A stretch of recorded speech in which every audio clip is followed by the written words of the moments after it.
الحمد للہ رب العالمین، الصلاۃ والسلام علی رسولہ الکریم وعلی آلہ واصحابہ اجمعین الی یوم الدین، اما بعد، فاعوذ باللہ السمیع العلیم من الشیطان الرجیم، بسم اللہ الرحمن الرحیم۔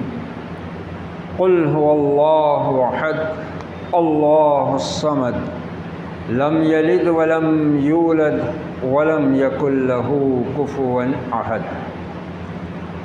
صدق اللہ العظیم۔ محترم خواتین و حضرات، تعلیم القرآن کے سلسلے میں آج جس سورہ مبارکہ پر ہم گفتگو سنیں گے اور اس کی تلاوت کی سعادت حاصل کریں گے، یہ ہے سورۃ الاخلاص۔ اللہ تعالیٰ نے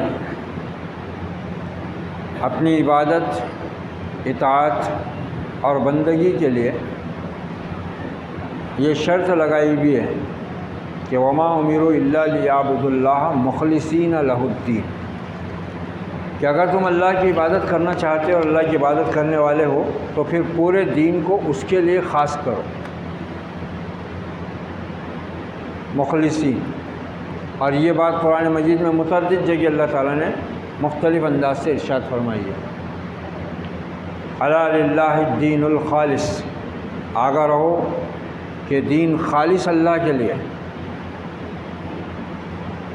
یہ وہ نظریہ ہے، تصور ہے دین کا جو صرف اسلام کے پاس ہے، اور اسلام اپنے ماننے والوں سے اسی چیز کا مطالبہ کرتا ہے، اور یہی اصل روح ہے دین کی، ایمان کی، عقیدے کی، کہ ہماری ہر چیز صرف ہمارا عقیدہ، ہمارا ایمان ہی نہیں، بلکہ عقیدے اور ایمان کی تکمیل جن چیزوں سے ہوتی ہے وہ ساری چیزیں بھی اللہ کے لیے خاص ہونی چاہیے۔ اس کو سورہ انعام کی آیت میں یوں سمیٹ دیا گیا ان صلاتی و نسکی و محیایا و مماتی للہ رب العالمین لا شریک لہ و بذالک امرت وانا اول المسلمین۔ کہہ دو اے نبی صلی اللہ علیہ وسلم، قل ان صلاتی و نسکی، میری نماز، میری قربانی۔ اب اتنی جامع آیت ہے یہ کہ دو عبادتوں کا ذکر کرنے کے بعد پھر سیدھا پوری زندگی کو سمیٹ لیا۔ ان صلاتی و نسکی و محیایا و مماتی، میرا جینا، میرا مرنا، سب کچھ کس کے لیے ہے؟ اللہ رب العالمین کے لیے ہے۔ قل ان صلاتی و نسکی و محیایا و مماتی للہ رب العالمین، اور وہ بھی کیسا ہے؟ لا شریک لہ۔ ان تمام چیزوں میں، نماز میں، قربانی میں، زندگی میں، موت میں، یہ جتنا بھی ایک انسان کا شروع سے آخر تک مرحلہ ہے، اس میں کہیں بھی کوئی اللہ کا شریک نہیں۔ اخلاص فی الدین۔ یہ سورہ جو ہے، اس کا نام سورۃ الاخلاص اسی لیے ہے، یہ خالص توحید کا بیان اللہ تعالیٰ نے اس سورہ مبارکہ میں نازل فرمایا ہے۔ اسی لیے نبی صلی اللہ علیہ وسلم نے اس کو 1/3 قرآن کے برابر قرار دیا ہے۔ یہ 4 آیتوں کی چھوٹی سی سورت 1/3 قرآن کے برابر ہے، یعنی 1/3 قرآن میں توحید کا جو مضمون بیان ہوا ہے وہ پورا کی پورا سمٹ کر ان 4 آیتوں میں بیان کر دیا گیا ہے۔ یہود علم والے لوگ تھے، صاحب کتاب لوگ تھے، اہل کتاب لوگ تھے نا، اور وہ بھی 1 2 نہیں، 3 3 کتابیں تھیں ان کے پاس، زبور تھی، تورات تھی، انجیل تھی۔ یہ عرب، یہ امی لوگ تھے، بے پڑھے لکھے لوگ، گنتی کے چند لوگ بڑی مشکل سے قبیلوں میں پائے جاتے تھے، وہ بھی بہت زیادہ نہیں، ایک کام چلائے ویسا ہے، بس تھوڑا بہت گنتی وغیرہ، کچھ لکھنا وغیرہ ہے، باقی وہ بھی اتنا زیادہ علم نہیں۔ تو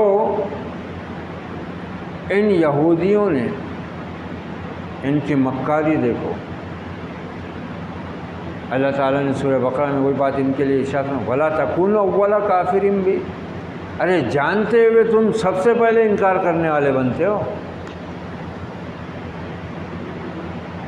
انہوں نے نبی صلی اللہ علیہ وسلم کی تمام صفات کو پرکھ لیا جو تورات میں اور انجیل میں بیان ہوئی تھی. نبی کو یہ اچھی طریقے سے جان گئے. قرآن مجید جب ان کے سامنے پیش کیا گیا اس کو وہ اچھی طرح سے سمجھ گئے کہ یہ وحی الہی ہی ہے، مگر اپنی فطرت کے مطابق جس نے ان کو اللہ کے غضب میں گھیر کر رکھ دیا تھا، یہ کمبخت اس حق سے منہ موڑ گئے. حقیقت جانتے ہوئے، علم رکھتے ہوئے. اہل عرب تو بیچارے امی تھے، ان کی جہالت ان کے حق سے رکنے کا سبب تھی بس. اور جیسے جیسے ان کی جہالت دور ہوتی گئی پھر وہ اسلام میں آتے چلے گئے. مگر یہ تو آئے ہی نہیں، یہ یہودی. تو یہ علم رکھتے ہوئے، حق کو پہچانتے ہوئے، نبی کی ساری علامات کو دیکھتے ہوئے بھی نہ صرف کہ ایمان نہیں لائے بلکہ اس کے بالمقابل ایمان والے ہوتے ہوئے، انبیاء کی اولاد ہوتے ہوئے، صاحب کتاب ہوتے ہوئے انہوں نے ساتھ کس کا دیا؟ مشرکوں کا. ان سے کہتے تھے محمد صلی اللہ علیہ وسلم جس دین کی طرف بلا رہے ہیں نا، اس سے تمہارا دین آبائی بہتر ہے. اور ان امیوں کو، بے پڑھے لکھے لوگوں کو اپنے علم کی وجہ سے کیا کرتے تھے؟ گمراہ بھی کرتے تھے.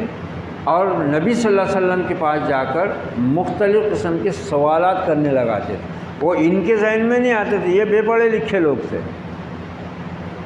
یہ خالی باپ دادا کی اندھی تقلید میں اور اپنے جھوٹے معبودوں کی عقیدت میں ڈوبے ہوئے تھے. باقی ان کو کچھ شعور نہیں تھا. یہ ان کو سکھاتے تھے. ذرا جا کر پوچھو تو صحیح کہ جس ایک اکیلے رب کی عبادت کی نبی بات کر رہا ہے، وہ رب ہے کون اور کیسا ہے؟ اب ظاہری بات ہے کہ انسان کو اللہ تعالیٰ نے جو عقل دی ہے نا، شیطان اس کو وسوسوں میں ڈالتا ہے. اب یہ سوال بالکل آتا ذہن میں کہ بھئی اللہ آخر ہوں گا کیسا؟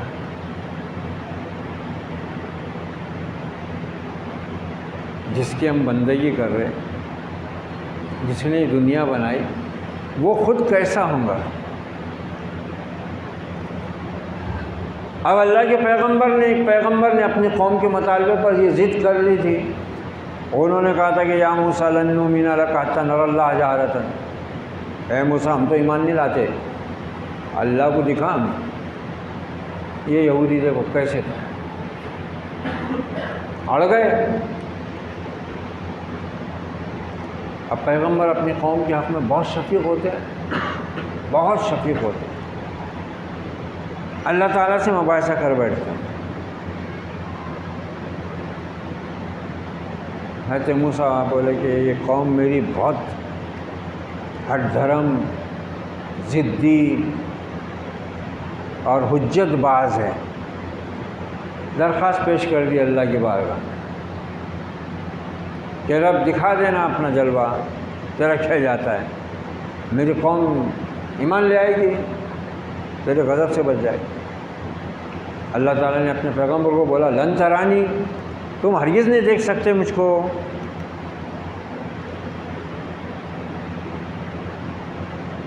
ہرگز دیکھ ہی نہیں سکتے. تم کو وہ قوت دیکھنے کی، برداشت کرنے کی ہے ہی نہیں کہ تم رب کریم کی تجلی کی تاب لا سکو. لن ترانی، تم ہرگز نہیں دیکھ سکتے. مگر اب پیغمبر ہیں، اڑ گئے. دکھا دے، یہ میری قوم مان جائے گی، ایمان لے آئے گی، تیرے عذاب سے بچ جائے گی. تیرا جاتا کیا ہے اس میں؟ کہا موسیٰ نہیں دیکھ سکتا تو نبی ہے میرا، جلیل القدر پیغمبر ہے، رسول ہے میرا، تو نہیں دیکھ سکتا، یہ تیری قوم کیا دیکھے گی مجھے؟ مگر مطالبہ اصرار جاری رہا حضرت موسیٰ کا، تو کہا ٹھیک ہے۔ مفسرین بیان کرتے ہیں کہ اللہ نے پھر حضرت موسیٰ سے کہا کہ تیری قوم کے جو قبیلے ہیں ان میں سے 70 عقل مند اور بااثر لوگوں کو لے کر تو طور کے دامن میں آ جا، اور دیکھ یہ پہاڑ اگر اپنی جگہ برقرار رہ گیا تو پھر تو مجھ کو دیکھ سکے گا، تیری قوم بھی، ورنہ پہاڑ سے زیادہ، پہاڑ کے مقابلے میں انسان کی کیا ہے؟ پہاڑ کے مقابلے میں انسان کی طاقت قوت کیا حیثیت رکھتی؟ سر ٹکرا کے مر گیا تو بھیجا باہر آ جائیں گے، مگر پہاڑ کو کچھ نہیں ہونے کا، کوئی بساتی نہیں، پہاڑ کا کوئی مقابلہ ہی نہیں انسان سے۔ مگر اللہ نے کہا کہ یہ پہاڑ جگہ پہ ٹک گیا پھر تم میرے کو دیکھ سکیں گے، اس سے اندازہ لگا لو۔ تو ٹھیک ہے، رب تعالیٰ نے اب وہ کیسا جلوہ تھا، اس کی کیا منشا اور حکمت کے ساتھ اس نے اپنا وہ جلوہ بتایا تھا، دکھایا تھا کہ وہ پہاڑ تو جل کر سرما ہوا، اور اس کے جلنے سے پہلے یہ 70 بھی جل کر مر گئے۔ حضرت موسیٰ چونکہ نبی تھے، اللہ کے رسول تھے، جلے تو نہیں لیکن وہ بھی بے ہوش ہو کر گر گئے۔ پھر اللہ نے حضرت موسیٰ کو ہوش میں لانے کے بعد کہا کہ دیکھ اب میں تیرے ان قوم کے لوگوں کو دوبارہ زندہ کر رہا ہوں۔ پھر اللہ نے ان کو دوبارہ زندہ کیا۔ اب بہرحال یہ جو چیزیں ہیں تفسیر کی، ان سے صرف قرآن مجید کو سمجھنے سمجھانے میں جتنی ضرورت ہے نا اتنا ہی لینا چاہیے، ورنہ تو بہت اسرائیلی روایات ایسی خطرناک ہیں کہ پھر انسان ہم کو بھی کہیں سے کہیں پہنچا دیتے ہو۔ اسی لیے اللہ نے صاف بار بار کہا وَلَا تَتَّبِعْ أَهْوَاءَهُمْ، ان کی خواہشوں کی پیروی ہرگز مت کرنا ورنہ ہی تم کو گمراہ کر کے چھوڑیں۔ یہ چاہتے ہی ہیں کہ تم بھی الٹے پیروں کفر کی طرف پلٹ جاؤ۔ اب یہ جو مسئلہ ہے اللہ کو دیکھنے دکھانے کا، تو ایک واقعہ تو یہ ہو گیا حضرت موسیٰ اور ان کی قوم کا کہ اللہ کو دیکھ ہی نہیں سکتے کوئی، وہ آنکھ کسی کو ملی ہی نہیں کہ اس کی تجلی کی تاب لا سکے۔ اب اللہ ہے کیا؟ اس نے کہا اللہ نور السماوات والارض۔ سورہ نور میں اللہ تعالیٰ نے ایک اپنی تعریف یوں بیان کی ہے کہ وہ اللہ زمین آسمان کا نور ہے، اور اس کے نور کی مثال ایسی ہے کہ ایک چراغدان ہے، فانوس ہے، اس میں ایک چراغ رکھا ہوا انتہائی روشن، اس میں تیل بھرا ہوا ہے ایسے درخت کا جو نہ مشرقی ہے نہ مغربی ہے، بالکل خالص اس کی نشو نما ہوئی ہے، اور اس کا خالص تیل اس میں ہے، اور وہ چراغ اور فانوس اور وہ تیل اب ایسے روشن ہے بس ایسا لگتا ہے کہ ماچس کی تیلی دکھائے بغیر ہی جل اٹھے گا۔ بہت زبردست مثال ہے، بس ہے اللہ نور ہے زمین و آسمانوں، اور اس نے اپنی کتاب کو بھی نور کہا ہے کہ تمہارے پاس آ گئی اللہ کی طرف سے ہدایت نور بن کر، اور اس کا رسول۔ اب اس امت نے جھگڑا کہاں شروع کیا؟ اللہ نے نور تو کہا اپنی ذات کو اور اپنی کتاب کو، انہوں نے بولے کہ محمد رسول اللہ صلی اللہ علیہ وسلم خود نور من نور اللہ ہیں، اور وہاں سے جھگڑا شروع ہو گیا، ایک نئی رستہ نکل گیا، وہ عقیدے میں ایک بڑی دراڑ پڑ گئی۔ یہ وہی یہودی طرز فکر ہے کہ جن چیزوں کے معاملے میں کہہ دیا گیا کہ غیب پر ایمان لاؤ، جو کچھ بتایا گیا ہے اسی کو سمجھو اور اسی پر یقین رکھو، اس میں کھوج کرید نہ کرو۔ اللہ رب العزت کی ذات ایسی ہے لیس کمثلہ شیء، اس کے جیسی کوئی چیز ہی نہیں ہے۔ اب کسی چیز کو اگر سمجھانا ہے تو انسان کسی چیز کو مثال کے طور پہ سہارا لے کے سمجھاتا نا، مثال دے دیتا آدمی۔ اب اللہ کی جیسی کوئی چیز ہی نہیں ہے تو پھر کیا چیز کو سامنے رکھ کر آدمی سمجھائے گا کہ اللہ کو ایسا سمجھو؟ لیسا کمثلہ شیء، اس کی جیسی کوئی چیز ہے ہی نہیں، بس وہ ایک نور ہے، ایک تجلی ہے، اور ہر عظمت اور بڑائی اور کبریائی کا تنہا مالک۔ تو یہ نبی صلی اللہ علیہ وسلم کے پاس میں اس طرح اچکا کر بھیجتے تھے کہ جا کے پوچھو کہ وہ اللہ کیسا ہے۔ اس کے جواب میں اللہ نے پھر یہ سورہ مبارکہ نازل فرمائی، قل هو اللہ احد، کہہ دو وہ اللہ اکیلا ہے۔ اب وہ جب اکیلا ہے تو پھر وہ کیسا ہے اس کی مثال میں کس کو لائیں گے؟ اکیلا ہے نا، وہ اکیلا ہے، اس کی کوئی مثال ہی نہیں ہے۔ پھر اوپر سے اللہ الصمد،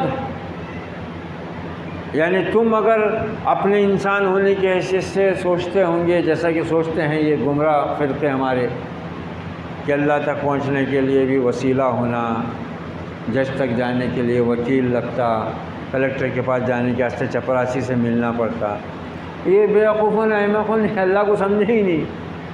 وما قدر اللہ حق قدری، اس کے رتبے کو، اس کی قدر کو جانے پہچانے ہی نہیں۔ انسانوں سے مثال دینا شروع کر دی کہ جج کے پاس جانے کو وکیل لگتا، کلکٹر کے پاس جانے کو چپراسی لگتا، اندھیرے میں نکلے تو قندیل نے تو بیٹری لے کے نکلنا پڑتا، یہ وسیلے ہے۔ ایسی اللہ تک پہنچنے کو بھی وسیلے لینا پڑتا۔ اللہ کے ساتھ مثال پیش کرنے کو اس کے جیسی چیز لاؤ، اور وہ بول رہا ہے کہ لیسا کمثلہ شیء، اس کے جیسی کوئی چیز ہی نہیں ہے، پھر انسانوں کی مثال کیسے فٹ ہوتی اس پہ؟ یہ قرآن کو سمجھتے پڑھتے غیب پر ایمان ہمارا صحیح رہتا نا، کوئی گمراہ نہیں کر سکتا تھا۔ ہمارے کثیر تعداد دیکھو آج اس امت کی گمراہ ہے، خصوصاً بر صغیر کے اندر کیسے کیسے عقیدوں کے اندر بدترین قسم کی گمراہیاں گھسیڑ دی گئی ہیں، اور ایمان والے اس کتاب کو پڑھتے ہوئے بھی، نمازوں میں رکوع کرتے سجدہ کرتے ہوئے بھی ان کو قبول کر کے بیٹھے ہوئے۔ اللہ کی ذات اسی لیے تو بے مثال ہے کہ وہ انسانی عقل سے ماوراء ہے، اس کو کسی چیز سے سمجھا نہیں جا سکتا، وہ بس ویسا ہی ہے۔ نبی عاجز ہو کر بولتا ہے کہ اے رب میں تیری حمد و ثنا نہیں بیان کر سکتا، تو ویسا ہی ہے جیسے تو نے خود اپنی تعریف کر دی، بس آخری۔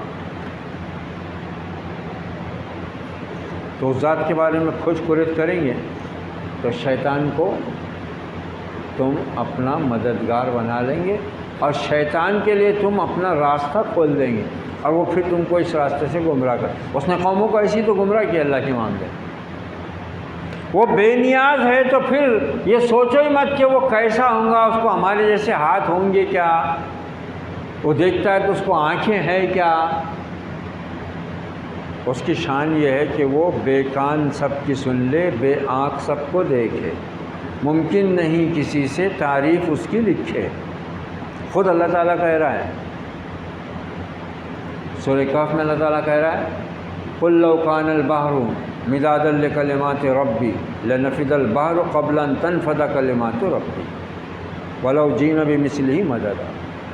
کہو کہ اگر یہ سمندر بھی سیاہی بن جائے اور میرے رب کی تعریف کے کلمات لکھنا شروع کرو تو یہ سمندر سوکھ جائے گا، ختم ہو جائے گا، لیکن میرے رب کی تعریفی کلمات، اس کی عظمت کی بیان ختم نہیں ہوں گے، چاہے اس جیسے اور مدد کے لیے لے آئے جائیں۔ اور سورہ لقمان میں تو باقاعدہ بولا کہ یہ سمندر اور ان جیسے اور سمندر اور یہ جتنے درخت پائے جاتے ہیں دنیا میں، ان سب کی قلم بنا کر، ان سمندروں کو سیاہی بنا کر اگر میرے رب کے عظمت کو، اس کی تعریف کو، اس کی حمد کو لکھنا شروع کرو گے، یہ ختم ہو جائیں گے، مگر تیرے رب کی تعریف ختم نہیں ہوگی۔ پھر اب کیسا احاطہ کریں گے اسی ذات کا؟ کتنا بھی سوچیں گے، کیا سوچ سکتا آدمی؟ آخری بات اللہ الصمد، اللہ بے نیاز۔ اس نے اپنی کتاب میں اپنے ہاتھ کا بھی ذکر کیا، اپنے پاؤں کا بھی ذکر کیا، دیکھنے کا بھی ذکر کیا کہ وہ دیکھتا ہے، سنتا ہے۔ پھر نبی نے فرمایا کہ جب بندہ اس کی طرف ایک بالش آگے آتا ہے تو وہ ہاتھ بھر آگے آتا ہے، جب بندہ چل کر اس کی طرف جاتا ہے تو وہ اس کی طرف دوڑ کر آتا ہے۔ یہ سب باتیں بتائی ہوئی، مگر اب اس کو اگر ہم ایسا سمجھیں گے جیسا ہمارے ہاتھ پاؤں، چلنا بولنا دیکھنا سننا، تو یہ پھر گمراہی کی طرف لے جاتا ہے راستہ۔ اسی لیے تو شرک میں ڈالا ہے شیطان نے، اسی لیے شرک میں ڈالا ہے۔ وہ رب ایسا بے نیاز ہے، اس کو دیکھنے کے لیے کسی بھی مخلوق کی طرح دیکھنے کی کسی عضو کی ضرورت نہیں۔ وہ سنتا ہے، اس طرح سنتا ہے کہ اس کو کسی مخلوق کی طرح سننے کے واسطے سننے کے آلے کی، کان کے عضو کی ضرورت نہیں۔ وہ پکڑتا ہے، مگر پکڑنے کے لیے اس کو انسان کی طرح یا کسی مخلوق کی طرح دانتوں کی، پنجوں کی، ناخن کی ضرورت نہیں، بے نیاز ہے اللہ الصمد۔ وہ رات کی تاریکی میں،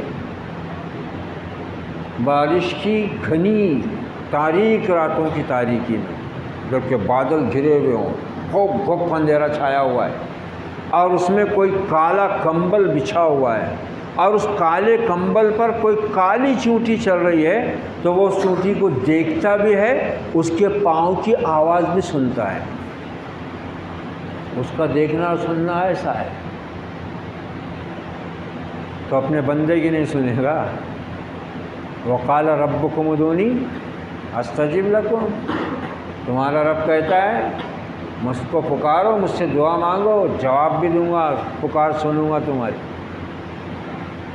پھر اس کو کسی وسیلے کی کیا ضرورت؟ وما قدر اللہ حق قدری، اللہ نے صاف فرمایا نا، بہت صحیح فرمایا۔ انہوں نے اللہ کی قدر کو پہچانا ہی نہیں، اس کے مرتبے کو، اس کی ذات کو جانا ہی نہیں انہوں نے۔ یہ قیاس کر کے شیطان ان کو لے ڈوبا۔ اللہ الصمد، اس سے زیادہ اللہ تعالیٰ کی صفت اور اس کی تعریف کو بیان نہیں کیا جا سکتا۔ کسی کلام میں طاقت نہیں، کسی زبان میں قوت نہیں، کسی عقل و خرد اور ذہن کی ہوشیاری میں، ذہانت میں یہ صلاحیت ہے ہی نہیں کہ اس سے زیادہ اللہ کا کوئی تعارف کرا سکتا۔ لم یلد ولم یولد، اس کا عام طور سے ترجمہ کیا جاتا ہے کہ نہ اس سے کوئی پیدا ہوا ہے، نہ وہ کسی سے پیدا ہوا ہے۔ تو پھر فوراً شیطان دماغ میں رہا، ارے اللہ نے تو پیدا کرا نہیں۔ اس کو سمجھو اس طرح سے، نہ وہ کسی چیز سے نکلا، نہ کوئی چیز اس سے نکلی۔ لم یلد ولم یولد، جو ماں بچہ پیدا کرتی ہے وہ اپنے ماں کے پیٹ سے نکلی ہوئی ہے نا، وہ اپنے ماں کے پیٹ سے نکلی تھی وہ، اب اس کے پیٹ سے بچہ نکلا ہے۔ اللہ تعالیٰ کی ذات سے نہ کوئی چیز نکلی ہے، نہ وہ کسی چیز سے نکلا ہے۔ اور آخری مکمل بات، وَلَمْ يَكُنْ لَهُ كُفُوًا أَحَدٌ، اس کی برابری کرنے والا کوئی نہیں۔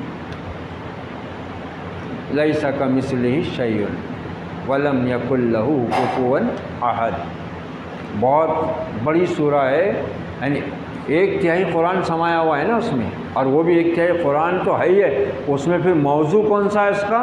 توحید۔ اس لیے بہت سے اہل علم اس کو سورہ توحید بھی کہتے ہیں، توحید کی سورہ۔ تو ہمیں چاہیے کہ اللہ رب العزت سے ہم اس کی ذات کو سمجھنے کے معاملے میں، اس کی کتاب میں اس نے اپنے بارے میں جو تعارف کرایا ہے اس کو سمجھنے اور اسی پر مکمل اعتماد اور بھروسہ کرنے کے اللہ ہم کو توفیق عطا فرمائے۔ اللہ کی ذات کے معاملے میں اور بہت سی ایسی جو غیب کی چیزیں ہیں اس میں کھوج کریت کرنے سے ہم کو منع کیا گیا ہے، کیونکہ یہ راستہ گمراہی کی طرف جاتا ہے۔ اللہ تعالیٰ ہم سب کو عقیدے کے معاملے میں ہر قسم کے شک، ہر قسم کی گمراہی اور ہر قسم کے گمراہ کرنے والوں کی فتنہ سامانی سے اپنے حفظ و امان میں رکھیں۔ آئیے مبارک سورہ کی تلاوت کرتے ہیں، اور اس کی اہمیت اتنی ہے کہ بعض صحابہ کرام اپنی نماز کی قرأت ہمیشہ اس پر ختم کیا کرتے تھے۔ آپ صلی اللہ علیہ وسلم کو اس کے بارے میں بتایا گیا تو آپ نے فرمایا کہ اس سورہ سے ان کی محبت ان کو اللہ کا محبوب بنا دے گی۔ اس لیے اور آپ صلی اللہ علیہ وسلم فجر کی نماز میں سنتوں میں یہ 2 صورتیں خاص طور سے پڑھا کرتے تھے۔ پہلی رکعت میں سورہ کافرون، دوسری میں سورہ اخلاص، اور مغرب کے بارے میں بھی آتا ہے، مغرب کی سنتوں میں، اور جمعہ کے دن خاص طور سے جب جمعہ کی مغرب ہوتی تھی تو اس کی فرض نماز میں بھی آپ ان 2 صورتوں کو اکثر تلاوت کیا کرتے تھے، پہلی میں سورہ کافرون، دوسری میں سورہ اخلاص۔ اور وطر کی نماز کی قرأت میں بھی یہی بات آتی ہے کہ آپ پہلی میں سورہ اعلیٰ، دوسری میں سورہ کافرون اور تیسری میں سورہ اخلاص پڑھا کرتے ہیں، ورنہ جو چاہے پڑھ سکتے ہیں، اس میں کوئی پابندی نہیں ہے، لیکن اس سے اس سورہ کی اہمیت واضح ہوتی ہے۔ اللہ تعالی ہم کو اس کی اس روحانی اس میں جو ہمارے لیے توحید کا سبق ہے اور اخلاص کا سبق ہے، اللہ اس سے ہمیں شاد کام اور بامراد فرمائے۔ اعوذ باللہ من الشیطان الرجیم، بسم اللہ الرحمن الرحیم، قل هو اللہ احد اللہ الصمد لم یلد ولم یولد ولم یکن لہ کفوا احد۔ صدق اللہ العظیم۔ شروع اللہ کے نام سے جو بڑا مہربان نہایت رحم والا ہے۔ کہو وہ اللہ اکیلا ہے، یگانہ ہے، یکتا ہے، اللہ بے نیاز ہے، نہ اس نے کسی کو جنا، نہ وہ کسی سے جنا گیا، نہ اس سے کوئی چیز نکلی، نہ وہ کسی چیز سے نکلا ہے، اور اس کا کوئی ہمسر اور کفو نہیں ہے۔ اللہم ارحمنا بالقرآن العظیم ونفعنا ورفعنا بالآیات والذکر الحکیم واجعلہ لنا حجۃ یا رب العالمین۔ ربنا لا تزغ قلوبنا بعد إذ هديتنا وهب لنا من لدنك رحمة إنك أنت الوهاب۔ اللهم ثبتنا بالقول الثابت في الحياة الدنيا وفي الآخرة واجعلنا من الآمنين۔ اللهم اهدنا الصراط المستقيم وثبت أقدامنا على الصراط المستقيم۔ اللهم إنا نسألك إيمانا كاملا يقينا صادقا۔ ربنا لا تؤاخذنا إن نسينا واخطأنا، ربنا تقبل منا إنك أنت السميع العليم وتب علينا إنك أنت التواب الرحيم۔ وصلى الله على النبي وعلى آله وأصحابه أجمعين برحمتك يا أرحم الراحمين۔